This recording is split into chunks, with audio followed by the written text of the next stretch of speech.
cut me too deep. I think I'm dying here, man. Welcome to the 3B Video Deep Cut Podcast. Watch a few movies, take a few notes. It was fun. Aw, yeah, it's that time again for another bi-weekly podcast with your hosts, Rotten Roger DeMarco and... Hey world, guess what? I'm Michael Myers' sister. I'm so fucked. Oh, Mr. Evil in the back room. Or Mr. Ed. I don't know. There's a horse in this movie. Son of a bitch. Is there a horse? We see a horse, but is there a horse in this movie? What is this movie? Is this a movie? So I'm so glad to be here, to be honest with you, because 2 weeks ago, listeners, you may remember, we're kind of split down the middle when it comes to Rob Zombie's Halloween. Evil is not a fan of it, and I am a fan of it. However, this time, we're both on the same page with the what in the absolute fuck is going on here. So don't look for, there's not going to be a lot of insight this week. There's going to be a lot of not being able to finish sentences because we don't know what the fuck is happening.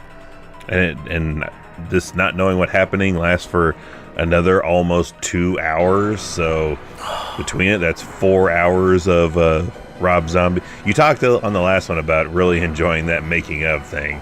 Is there the same thing here? Did you watch it? Would you watch it?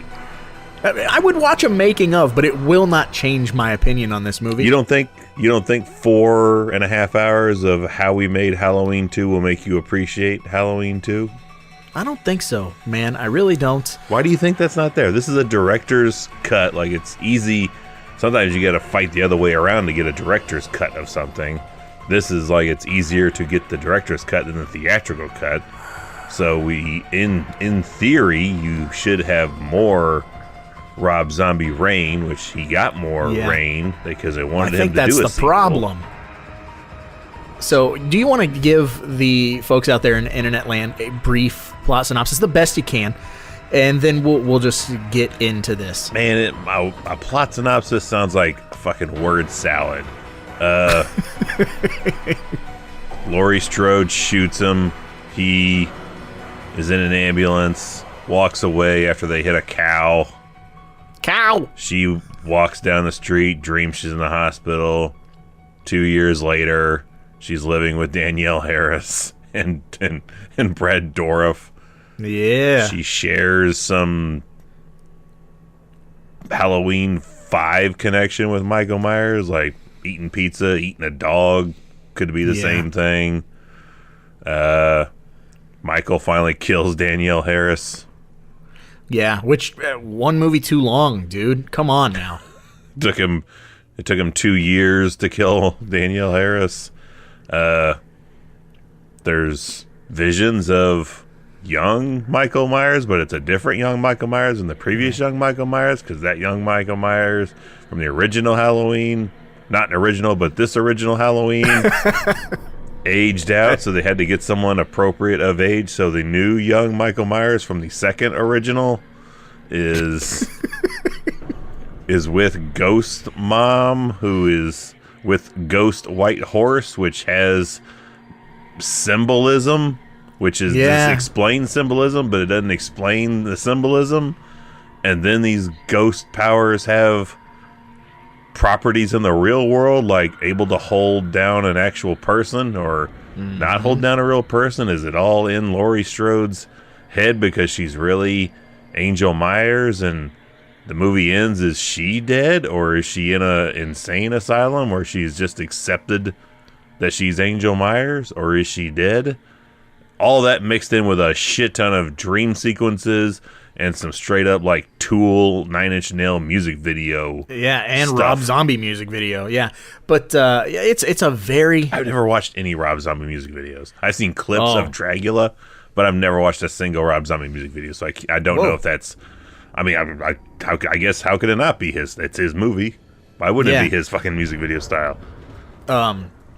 So this movie is it's a very and it's divisive. Again, that's tends Where to is be it the divisive? word. Where are the defenders of this? There are a lot, which, and that's fine. This franchise has a lot of I've got to know fans that really stick with, there are like diehard Halloween 5 fans, which you're one of them. You like that movie, and I don't really care a great deal for it. There are diehard Halloween Ends fans now that we've, Halloween Ends has come out, and we'll get to that here in, 2 months or however long it's going to take us to get there. But 6 weeks, 6 more weeks from when you hearing this. Yeah, but there are a lot of diehard Rob Zombie Halloween fans and Rob Zombie Halloween 2 fans. So, not to step on anyone's toes, not to offend anyone, but like I said, Evil and I don't care for this movie. We got a lot of problems with this movie, but let me just go ahead and get this out of the way right off the bat. The opening to this movie is fucking awesome. It is awesome. And so in prepping for this podcast, I went back and I watched the original theatrical trailer for Rob Zombie's Halloween 2. Oh, really? It's a bait and switch. It is a bait and switch where they make you think the entire movie is going to take place in the hospital, and it doesn't. And you and I both, I think we've had this conversation because your wife also happens to enjoy the opening to this movie, and we've had this conversation many a times. Is that a dream? Yes. Or was it? I don't know. Is it? But I think it really is a dream sequence, and it's the first 20 minutes of the movie. Yeah. It's a long goddamn dream. Yeah, it's great. And I officially do check out and know it's a dream sequence when she falls into a body pit outside the hospital. Basement.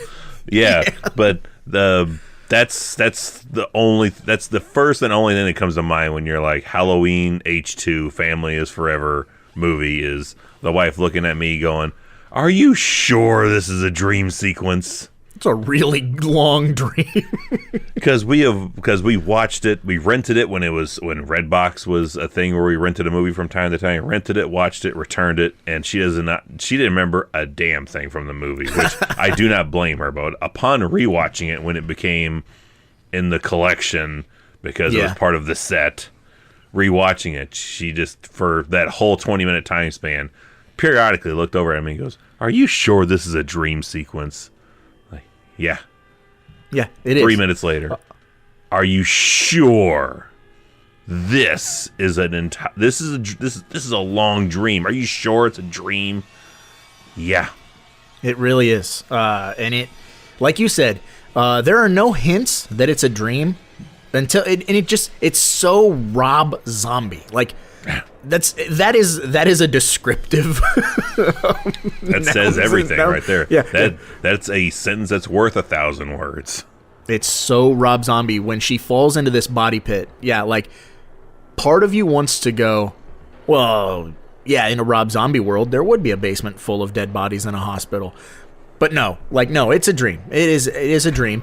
The best part of the dream, two really good cameos. We get Olivia Spencer, or Octavia Spencer, and she's fucking incredible.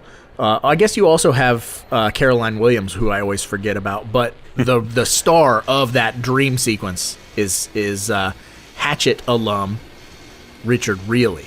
So that makes it all worth it because he's such a sweet, nice, helpful man. How the fuck did he get involved with this? Who called him, and why is he on the set of a Rob Zombie film? I don't know, but he's great. So there's a reason why some of these folks came back, and then some people never came back, and you never saw him ever come back. He ain't 31.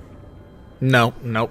And Rob Zombie does stick to a film family. We have discussed that. We did 2 weeks ago, and we haven't covered like Devil's Rejects or House of a Thousand Corpses, but rest assured, if we do, you will hear that same thing come up, that he does have a film family, and he never really deviates from it. It's like the same 6 or 7 core people, including Richard Brake, which we get. I keep wondering when the first Richard Brake introduction into Rob Zombie universe happens. Is it here? Is this the first? Yeah, it's here. It's here. This is the first time we see him, and we'll never not He's see good. him again. I mean, yeah, he's good for what the fuck he is. But I was like, man, you're really fighting to find someone that's not a complete methy trash. Oh yeah, human, subhuman creature. Yeah, in these movies, yeah. No, I just mean in general, Richard Brake is a phenomenal actor. Oh, phenomenal actor. Real nice yeah, guy. Really good. And just overall extremely talented, but man, does he play a gross motherfucker in this movie. But your worst corner you ever would want to know. It's these well, two, she still is. These two fucking guys, yeah. Yeah. But again, this whole movie, to me, we talked about it 2 weeks ago, and I said that this does not make sense. At the end of Rob Zombie's Halloween 1, we both agree, even though you don't like that movie, we both agree that's a pretty fucking definitive end. A .357 Magnum, point blank, to the face, especially since we've established he's just crazy. He's a normal dude. So he gets his face blown off, which is why when this movie came out and I was watching it on Blu-ray at home for the first time, within the first 2 minutes I said, Michael Myers is not there. It is all Laurie Strode. Like, she's killing people. And then you get to the end of the movie and Michael really is there. And it brings up more questions than answers. It should have been one of the other two. It should have been her the whole time, or they should have just went the route, and it would have pissed the amount of people off too. But I would have been more accepting of it if we just stretched out the entire movie to be a dream sequence, and she just wakes up in a fucking crazy house at the end of the movie. Yeah, sad ending, but I would follow it, and every fucking thing that's crazy and doesn't make any goddamn sense. You go, well, it's a dream. Yeah, yeah. You just write it off. Everything has an explanation when nothing is real. Mm-hmm. So that was my whole thought process, was I think that I would be able to digest this movie a little more if that was the takeaway. Because you think that was intent? Do you think that's what he initially intended, you see, I don't know. I've never seen the. The theatrical cut. I feel like he was probably pressured into bringing Michael in. Boy, that sounds really familiar. Yes, so, twice over. So, it just logistically, it doesn't make any sense that he would be in Haddonfield, get shot, and then the next time we see him, he's like full-blown hobo Michael Myers. 2 years later, he walks away from an ambulance after being shot in the fucking head, presumably, all off screen. Mm-hmm. Who knows where that bullet really went? But then he was in his face. Then he just tools the fuck around for 2 years in town. So he was shot in the face because the mask is literally missing that chunk of the face. I mean, it's also like a 25-year-old mask that's been sitting in a fucking rotting basement. So I don't think true. I have a pleather jacket that started disintegrating after 5 years. So I don't. Yeah. I'm not gonna set the craftsmanship of this mask made in the 70s to be withstanding the test of time. After I mean, he did wear it an entire couple of days during a murderous rampage, so shit's gonna start falling apart. Oh yeah, your sweat starts to break latex down. But yep, it doesn't make any sense to me. No, because he's not in town. Like, he has left town, but now he's coming back to town. Like, we don't really know where he went. We don't know why he went, but we know now, 2 years later, he's walking slowly back to Haddonfield. Because billboards. Yeah, and, killing off random shit-kicking rednecks, killing off the people who run the Rabbit in Red, which also brings us Jeffrey Dean Phillips, or whatever his name is. What's that guy's name that your wife likes? He's the bouncer. Jeff Daniel Phillips. Jeff Daniel Phillips, yeah. And I thought you're like Daniel Arnst. Roebuck. No, Daniel Roebuck's the man too. Arnst from Lost, but setting the groundwork for future Munsters roles. Yeah. Hope you enjoy the herpes, old man. I mean, there's some, I will say this about this movie, and I do get to it. I don't want to say frequently, but I will say annually. Annually I get to this movie. I know you don't. Probably but there are 3 times. things in total. Yeah. Wow. Okay. But there are things about this movie that I like. There are dialogue choices in this movie that I like, and things that I quote. Is die one of them? No, that's fucking atrocious. But when the rednecks accost him in the field, the one redneck has a line that I quote.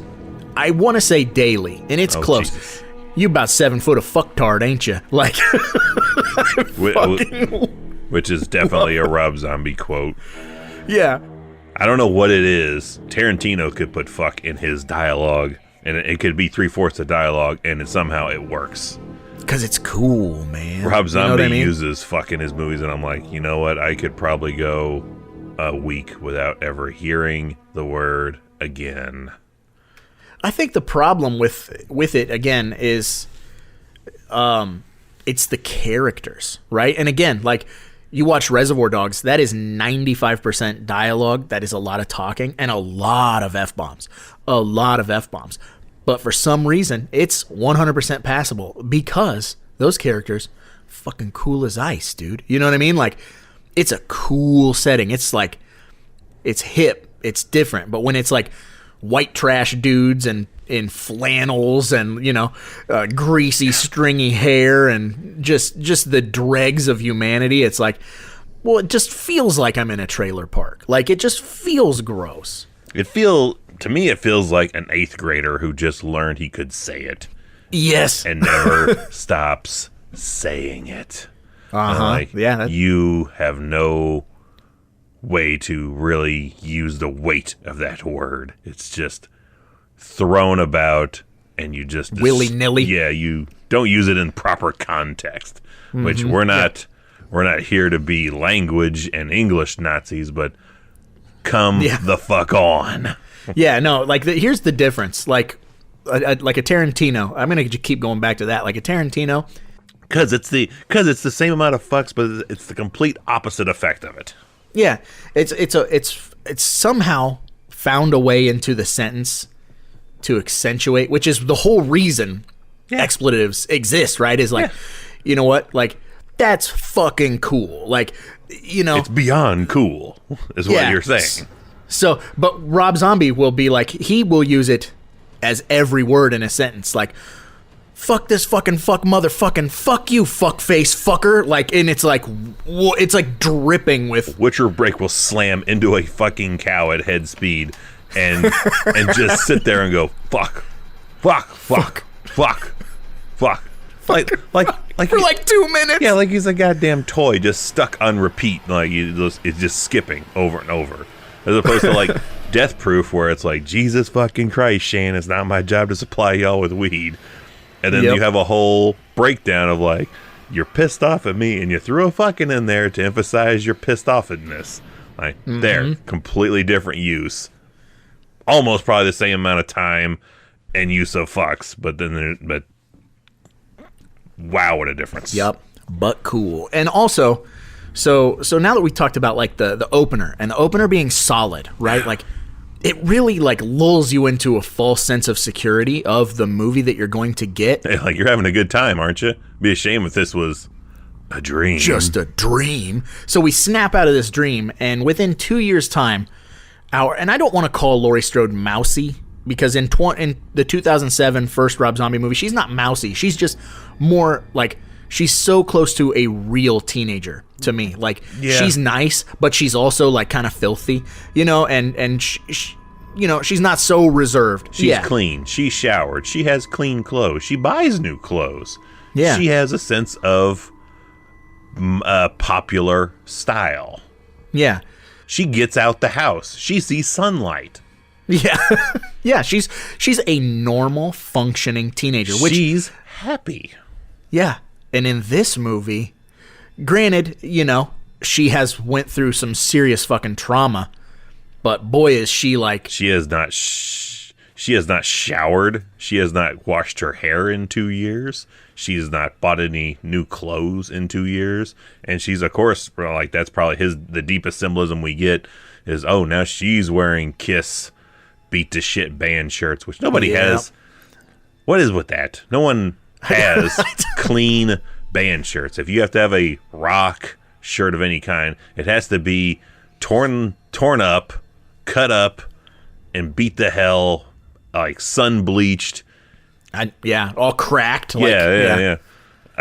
Which you buy that shit as is now. Like it's which is weird. That's a weird thing we're going through with life. But I also have a very a big issue with like her bedroom / bathroom, like her whole little ensuite, everything in her world in this house, because now she lives with Annie and Sheriff Brackett, and I don't like, this is where it's not real to me. And I as an adult, it's just something that's me. Like, you've moved in with Sheriff Brackett, and you think that as a person, like, he's a really good person in this movie. Like, you think him as a person would let you fucking spray paint and, like, just knock out chunks of your wall and write, like, fucking die pig die and shit, like, all over your room? Like, no. I just don't think he would let that happen to his house. I mean, I don't think he would let it happen to his house. I think he would give a certain amount of leeway to, like, well, she's getting this out of her system and dealing with stuff, but would probably be... That's hanging up posters. That's, like, the extent. Like, oh, go ahead and hang up your fucking Tool poster or whatever, you know? I mean, but he's the sheriff of Haddonfield, so he's probably gone a lot of the time. And, I mean, she's probably like, I'll pay for all that when I leave. She's probably treating it like an apartment, like, I'll pay for all this damages when I leave. Which she's even, where the hell is she working? It's like a record shop, coffee shop with the dude from Police Academy 2 who's running it. So I was like, Mr. Meat or Uncle Meat, whatever his name is. Right on, sister. Yeah, it's like records and coffee. And she's not clean enough for that either. She still just looks like she just... The clothes at a thrift store look in better shape than the shit she puts on. Yeah. Well, and like her new friends, like, because that's kind of her character arc, right? It's like, oh, she doesn't hang out with Danielle Harris anymore. Clean people. She hangs out with these record shop, like, party girls. Both of those party girls look way cleaner. Like, look way more they've seen a bathroom. Yeah. That's not covered in graffiti and a truck stop a look to it. Yeah, and so the catalyst for this movie is now Dr. Loomis is a piece of shit. Now Dr. Loomis is this money-hungry, don't like psychiatrist. That either. Yeah, that's terrible. We really dislike that. As much as, like, we talked about all the previous movies where Loomis is, like, off his rocker, a fucking loon, and a terrible doctor, like, this is taking it a disgusting route. Yeah, at least that's fun. This guy is just completely Hollywood now. Oh yeah, and not in enough either. What he is in of it, he's in work mode to promote this book. Which, come on, even in 2009, like, really, I haven't heard of a book sweeping the nation since Stephen King's heyday ended. I have not heard of a book making a sweep in fucking 20 years. I don't know, but so this book, he's going to go ahead and out the fact that Laurie Strode is officially Michael Myers' sister. So she finds out she's on, in therapy and on all types of drugs, and she happens to see this book at the bookstore. She reads it. She finds out. She goes on, like, she loses her mind. Yeah, she goes on a fuck rampage in her car. So she screams fuck a billion trillion times to pad the runtime. And, then she decides she's going to get with her friends and she's going to go party and get fucked up, and because she is fucked up, I guess. And, I don't know how much more fucked up you can get, like, because she's ridiculous in this movie. Like, if there was a dial, she's up to, like, 11. She's past, like, okay, you're, like, I don't even know how to explain it. She's fucking off her rocker. and plays it in a method that's not like sympathetic, because we get a shot where she goes to her therapist, which is Margot Kidder, which I'm sure hilarious. Margot, lovely lady, but has her scene with Margot and just starts like fucking whining about wanting her medication, and I was like, I can't get behind this person. Yeah. It's tough to have her be the lead. Yeah, who do you root for in this movie? I don't know. Is it Danielle Harris? Is that your best shot? And she's not in it that much, and she ends up getting Sheriff Brackett. Well, he has a bit more. Yeah, I'll give it. Which is he getting your coveted star of the film? Oh yeah. We talked about it 2 weeks ago when I told you, like, I feel like his performances in both of these movies are some of the best in his career. But especially in this movie, when Annie is dead and he sees her body and he loses his shit, it's the closest thing to Pet Sematary. Yeah, like real life loss. You know what I mean? Like, there's like a shake. Anyone listening, and you included, you know, like the second you don't have to see somebody die, but like when you find out that someone that you're very close to has passed away, whether it's a phone call or someone coming over and telling you, like there's a shake that you can't stop. You know what I mean? Like it's through your whole body. It like reverberates, and it's so hard to like hone in, like to try and like catch your breath and be like, okay. And Brad Dourif, like, he went to that place in this movie, and it's so fucking heartbreaking to watch. In a movie that's a total muddy mess of shit, there's these brilliant scenes like that.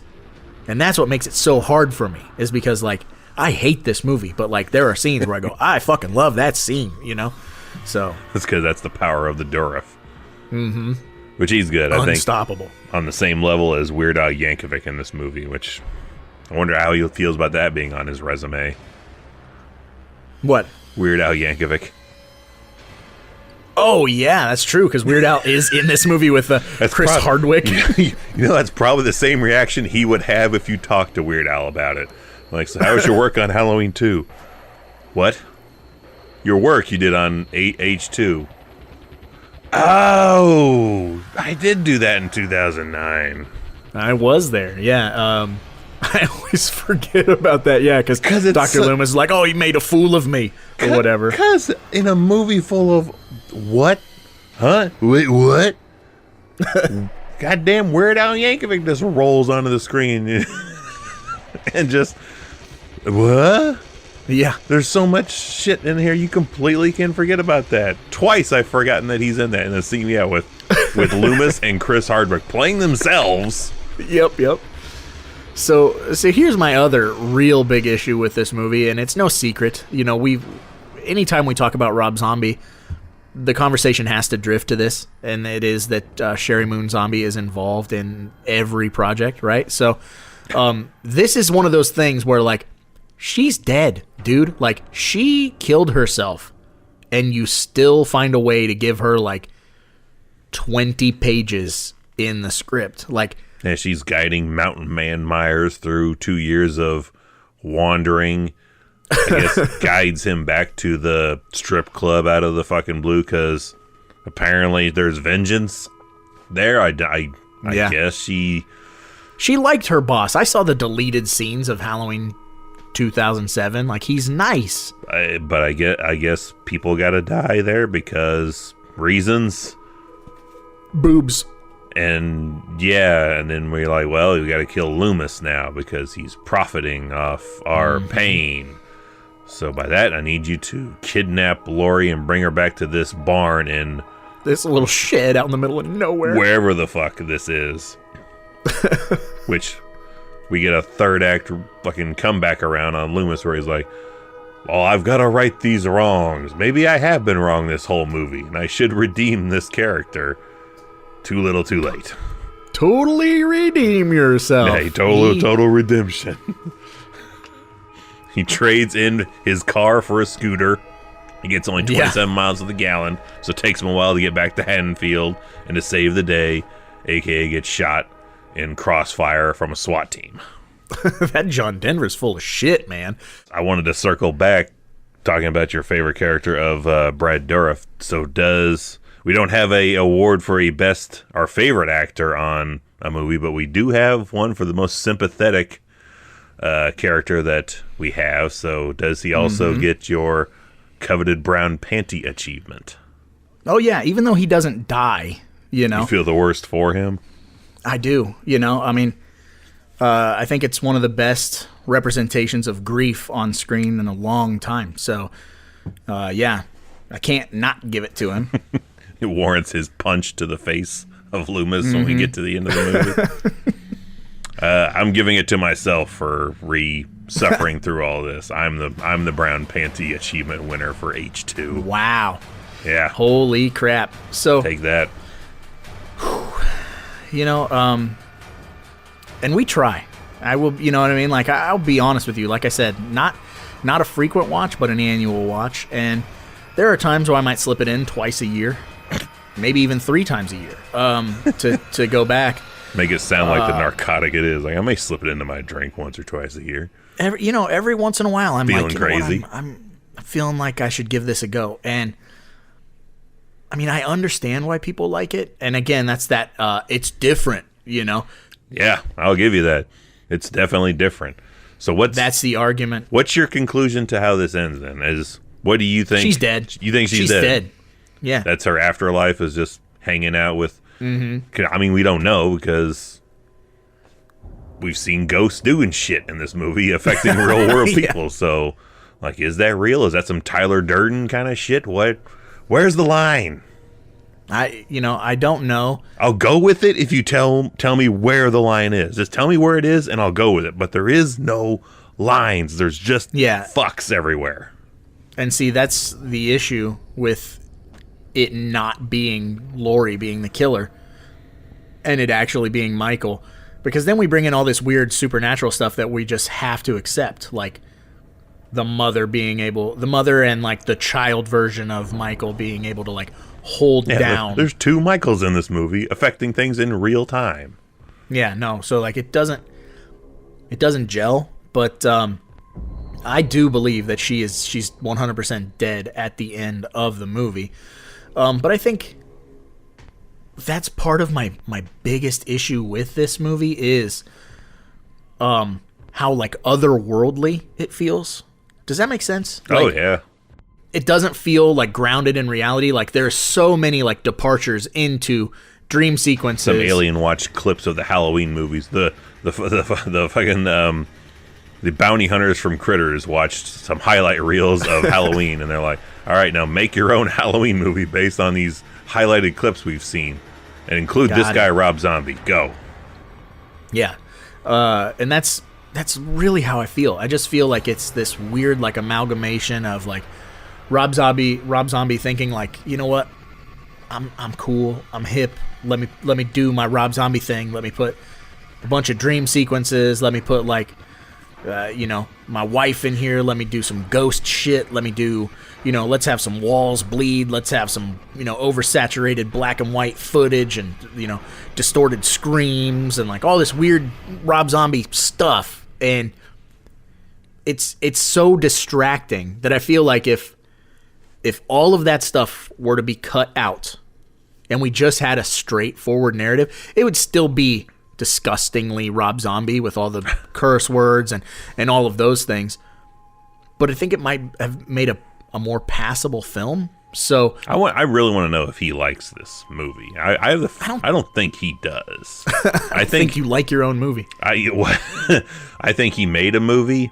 I think it kind of got Elm Street 2010'd a little bit from studios, and that might be where some muddiness comes into effect. But I've seen every other Rob Zombie movie, and there's not a whole lot that are out there that are better or make a whole lot more goddamn sense than this. But this is definitely pretty. It has to be the bottom of the barrel for his movies. Like at the very, very bottom. Not that this is a foundation builder, But the last thing he probably ever wants to talk about or get to, or I'd ever want to get to again, is this. 31, I will take over this. I've seen that, and I've seen that less than I've had to see this. I think 31 is definitely a better movie. But I also think this is the bottom of the barrel when it comes to Halloween in general, like Michael Myers. But I will say this. Of all the shit and all the bashing I'm doing, Tyler Mane looks cool.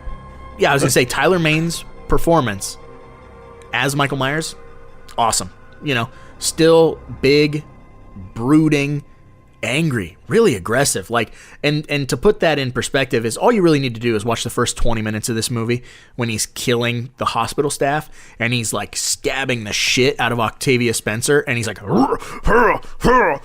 like he's grunting and you're like, oh, uh-oh. You know what I mean? Like, that's all the noise that we need from Michael Myers. But then, of course, like you said earlier, at the end of the movie, we do get him looking at Dr. Loomis and yelling, die, like get the grunting, fuck out of die. Here. Yeah.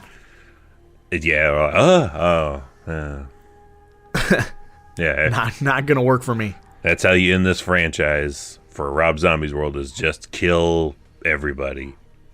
Brad Dourif is the only one still standing when it's all over with.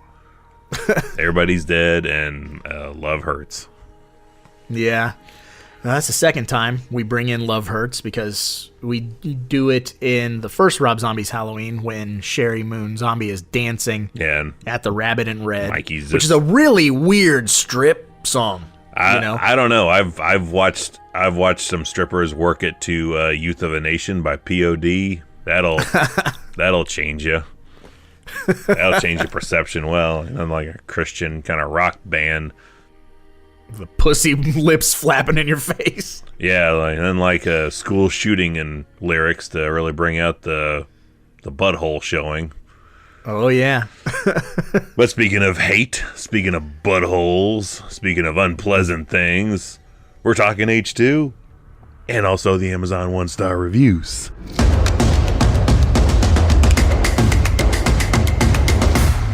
Hated it. I have some H2 1-stars. That was not difficult to find. But in the course of discussing this movie today, I just have to, when I'm done, I have to flip the coin. And I have to see what 5 stars look like. Because I got to know what some of these people are fucking saying. But what kind of drugs are you on? Yeah, what in the hell is this? But this looks like a horse in a dream sequence to me. Hit me with a frying pan makes more sense. Oh, fucking Freddy's Dead reference. Deep cut. I'd rather be watching Freddy's Dead right now. But we all would. But to start with the Uno-star reviews, we have Modesta Garcia, January 3rd, 2017, 1 star, 2 raw. Whoa. Tyler Meyer, December 7th, 2016, says 1 star. What in the hell? That's his title. His description says, see headline. Ah, perfect. That's perfect. Black Queen, on December 28th, 2020, says 1 star. Pissed wrong Halloween. Damn it. Bought wrong one, said 2020. So I'm guessing she's going for probably Halloween Kills. Yeah, going for that new shit. Got that wrong shit. She picked Halloween Kills, the second half of a franchise. Michael P. Jeleniak.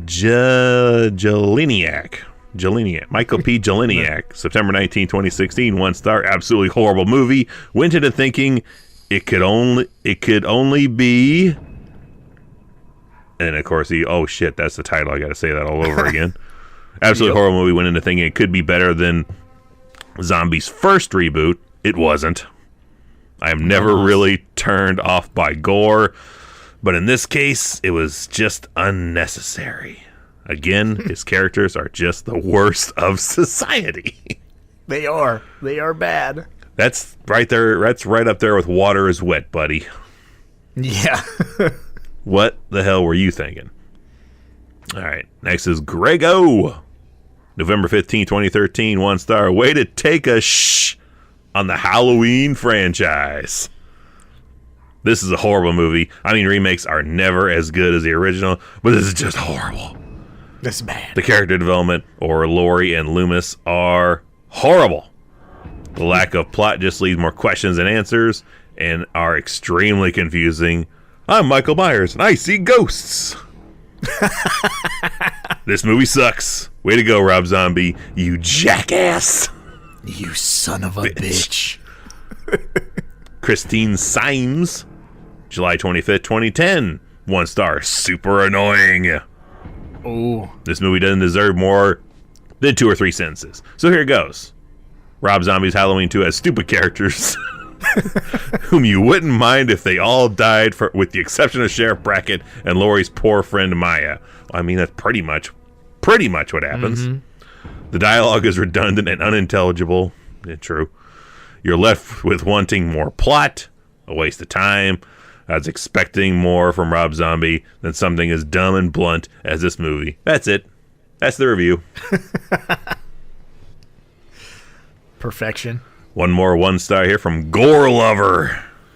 All right. March 5th, 2015. Somebody on his side. Yeah, you would think someone on Gore Lover would love this, but no. He says 1 star. This was a horrible sequel and didn't need to be made. Fuck, it's another one of these guys who got to start all over again because he forgets his title and what the paragraph should be. This was a horrible sequel and didn't need to be made. I only bought it so I could have all the Halloweens. Yeah, sounds familiar. I thought Zombie did something really cool with his remake by spending more time with Myers as a child, and this sequel, however, makes no sense and seems to drag on. Michael spends at least the first part of the movie no mask and just wandering around and seeing visions of his mother with a white horse. That was just so he could get his wife in the film again. Loomis is a total ass, in which he sucks because Zombie just trashed his character. I'd skip this one. Not worth the time. Big disappointment. Disappointed. So to flip that coin, I've got to still got some 5 stars. So here we got Jess, October 9th, 2022. 5 stars. Not bad at all. Right. One of the best Rob Zombie movies. I think the story that I like about it the most. Okay. This is probably this has got to be the best one. I've not read through all of these. I'm just literally looking at these in real time. This is from Wolf, September 6th, 2022. 5 stars. Okay. That's all it is? Okay. Here's a 5-star I can get behind from Berserk Maggot. August 29th, 2022. No scratches or anything. Looks perfect. That's a real good disc. Yeah. Oscar Perez, August 16th, 2022. He says 5 stars. Nice.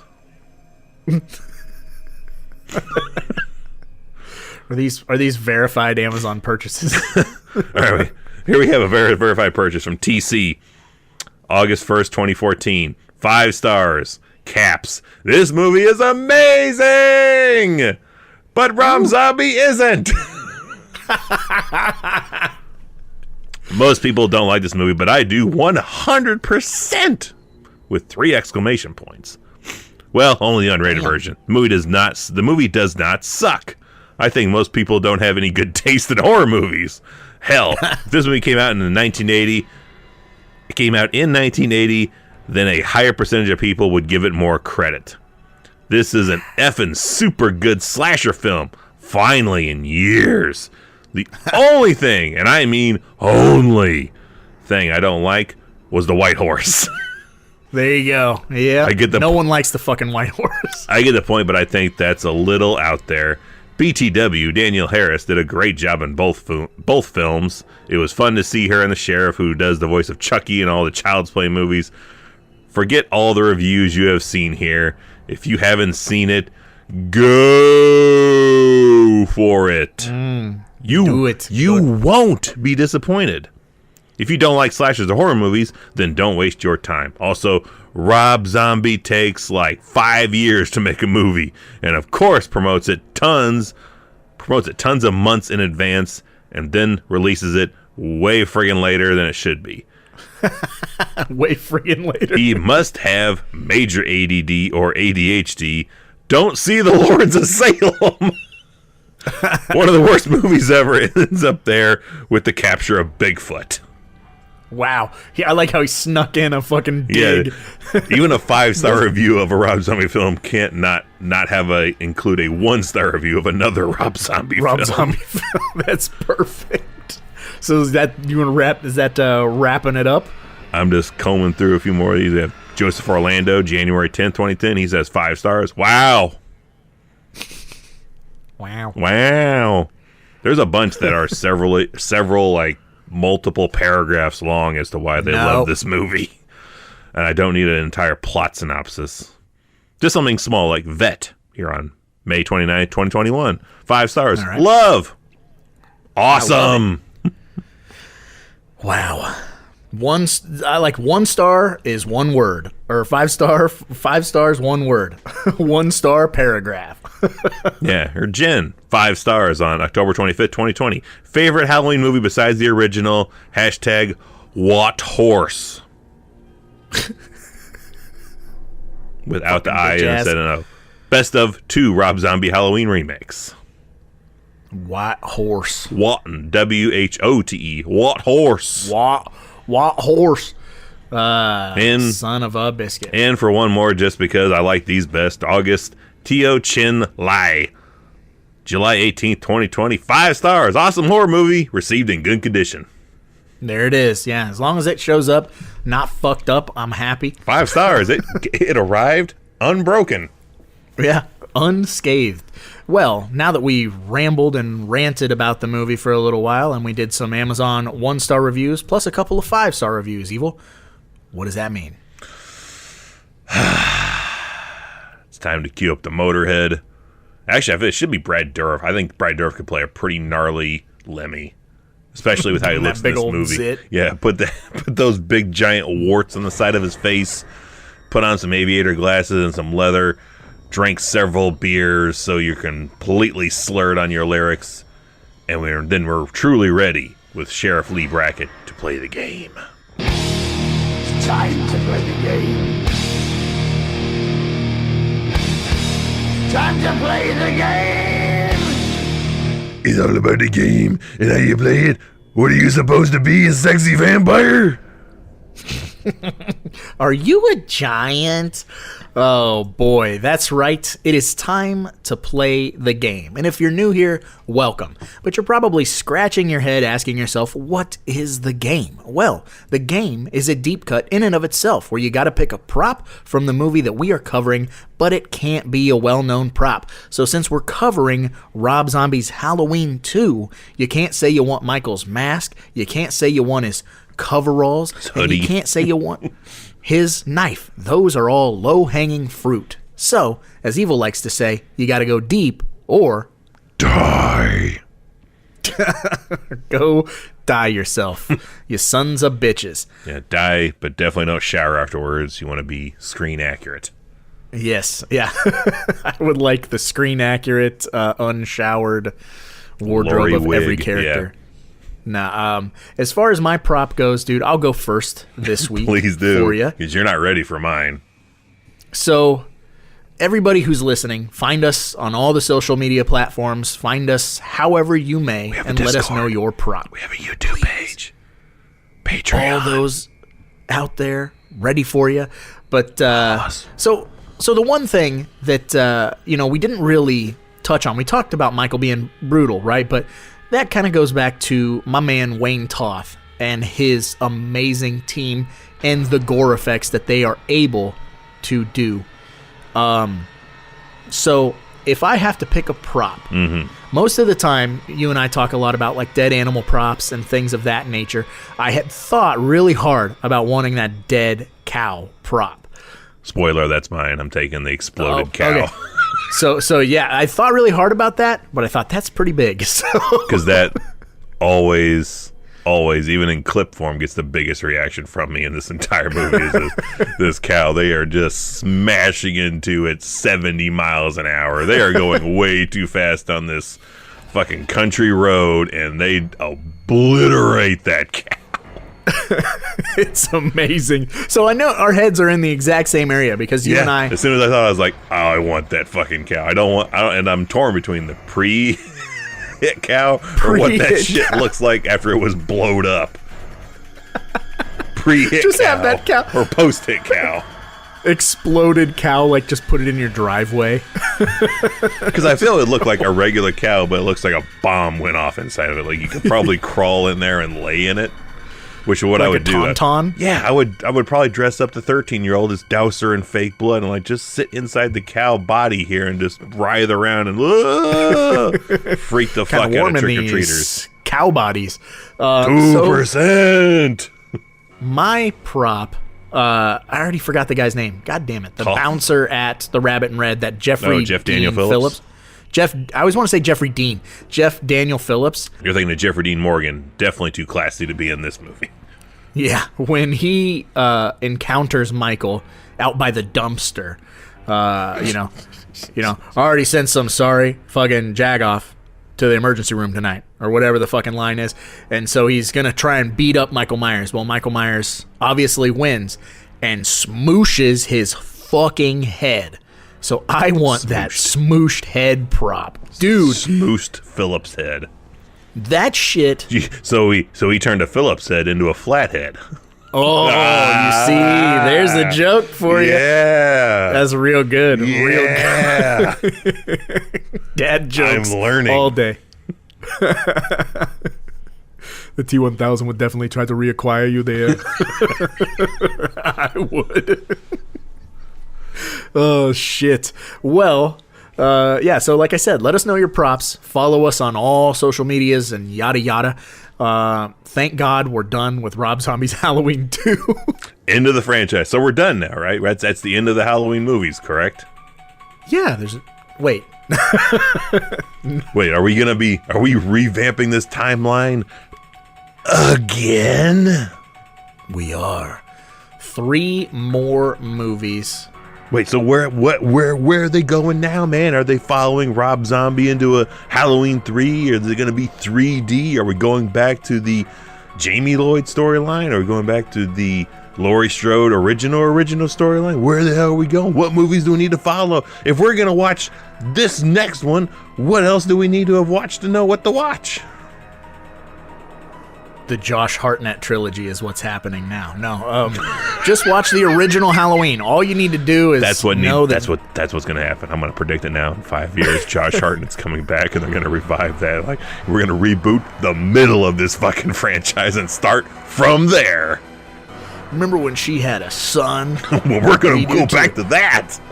20 years later, we're bringing that version of Jamie Lee back, and we're going to kill her again. Again. Fuck my life. You left the fridge open. Oh, she saw Heather Langenkamp get killed twice, or get to play 2 different characters after being killed in a Elm Street franchise. She goes, "Fuck that! I'm gonna come back 3 times over, and I'll get killed 3 times over." Yeah. God damn it. I came back. I died. I came back. I died. I came back. I'm gonna die again. So, in 2 weeks, we'll be back with the beginning of the David Gordon Green Halloween trilogy, which goes from Halloween, but it goes from Halloween 78 to Halloween 2018.